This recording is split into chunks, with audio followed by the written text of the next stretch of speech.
কারচুপির অভিযোগ এনে জাকসু নির্বাচন বর্জন করল ছাত্রদল। তাদের অভিযোগ, শিবির সমর্থিত প্যানেলকে জেতাতে প্রশাসন জামাতের সাথে আঁতাত করেছে।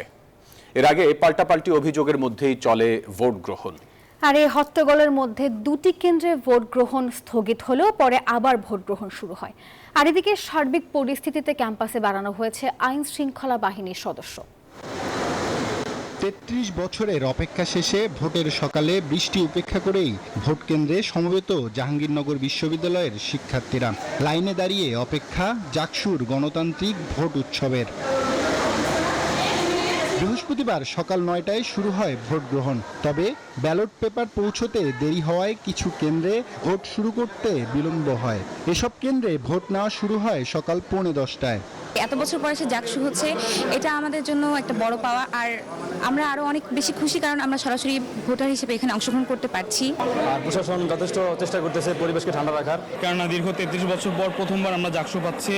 আসলে এটার ফিলিং আসলে বলে বোঝানোর মতো নয়। ভোটের সকালেই বিভিন্ন কেন্দ্রে ভোট দেন প্রার্থীরা, করেন পাল্টাপাল্টি অভিযোগ। প্রশাসনের বিভিন্ন জায়গাতে বিভিন্ন অসঙ্গতি এবং গাফিলতি একই সাথে তাদের মনে হয় স্বজনপ্রীতি লক্ষ্য করেছি। ওই ভোট কেন্দ্রে যিনি দায়িত্বে আছেন তাকে জিজ্ঞেস করা হয়েছিল 101টা অতিরিক্ত ব্যালট পেপার কেন এসেছে। অনিয়মের অভিযোগে বঙ্গমাতা শেখ ফজিলাতুন্নেসা হল ও তাজউদ্দিন আহমেদ হলের ভোট গ্রহণ বন্ধ রাখা হয়। প্রায় 2 ঘন্টা বন্ধ থাকার পর বেলা 1:30টার পরে ভোট গ্রহণ শুরু হয় বঙ্গমাতা শেখ ফজিলাতুন্নেসা হলে। আর 1 ঘন্টা বন্ধ থাকার পর তাজউদ্দিন আহমেদ হলের ভোট গ্রহণ শুরু হয়। তবে ভোট গ্রহণ শেষ হওয়ার 1 ঘন্টারও বেশি সময় আগে নির্বাচন বর্জনের ঘোষণা দেয় ছাত্রদল সমর্থিত প্যানেল। সংবাদ সম্মেলনে ভিপি প্রার্থী শেখ সাদি হাসানের উপস্থিতিতে আনা অভিযোগ তুলে ধরেন জিএস প্রার্থী তানজিল হোসেন বৈশাখী।